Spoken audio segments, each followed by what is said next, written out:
The ceasefire is over. The Expressional. Once again, global attention snaps back to the Middle East as the United States resumes strikes and Iran responds.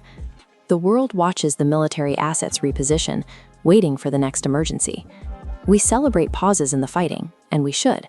Every life spared matters. But these breaks in the headlines mask a deeper reality. What we call a resolution is frequently just an interruption. Looking at these historical newspaper front pages, a pattern emerges. These interludes are rarely genuine opportunities for diplomacy. They are time to regroup, replenish, and reposition. Declarations of peace sit directly alongside reports of troops rearming.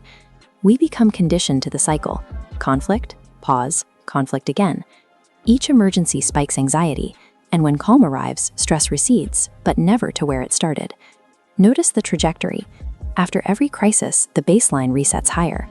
The temporary alert becomes our permanent environment. This persistent upward shift gradually erases the memory of genuine peace.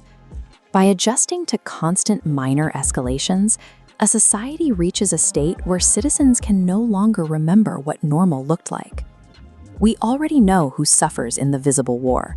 Families suffer, children suffer, soldiers bear the terrible physical cost of these geopolitical maneuvers.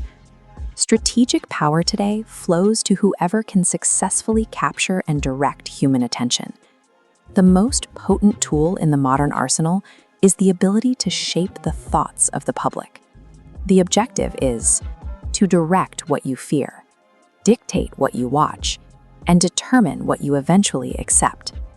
While the public is trained to scan the horizon for the next explosion, almost nobody is discussing the quiet war being waged directly against their own consciousness.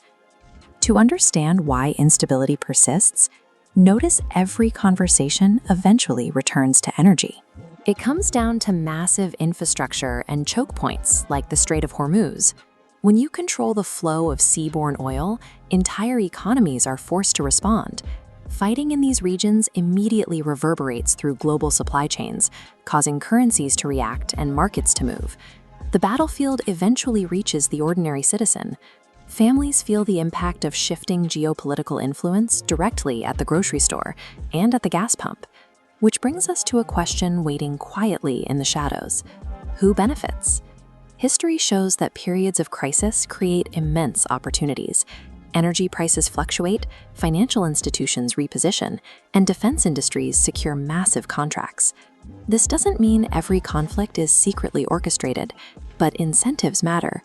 The mathematical and structural mechanics of empires reward permanent tension, placing the burden of this volatility entirely on the public. Moving past the economic layer reveals the deepest operational objective. The modern theater of war is located inside the human consciousness. The primary tactic is volume. Flood people with notifications, breaking headlines, and outrage, and the sheer density of information overwhelms their capacity to process it. Flood people with enough fear, and fear becomes normal. They stop discerning truth from distraction. They stop evaluating the stakes, and they simply react to the latest manufactured emergency. Capturing attention is the first step to influencing behavior. The goal is to exhaust the mind entirely, drowning individual wisdom beneath a constant, artificial sense of urgency. Scripture has shown us this pattern before. Weaponizing fear to centralize power is an ancient, repeating blueprint used by every major empire in human history. You see it in Babylon, where early rulers built immense monuments to subjugate populations and demand absolute reliance on the state. You see the exact same strategy in Egypt, engineering a system of power built entirely on forced labor and the compliance of the masses. And you see it in Rome, offering entertainment and security to distract the population while demanding total allegiance. The temptation is always the same: to convince mankind that human systems and human rulers can replace YAHUAH. But history has never belonged to emperors.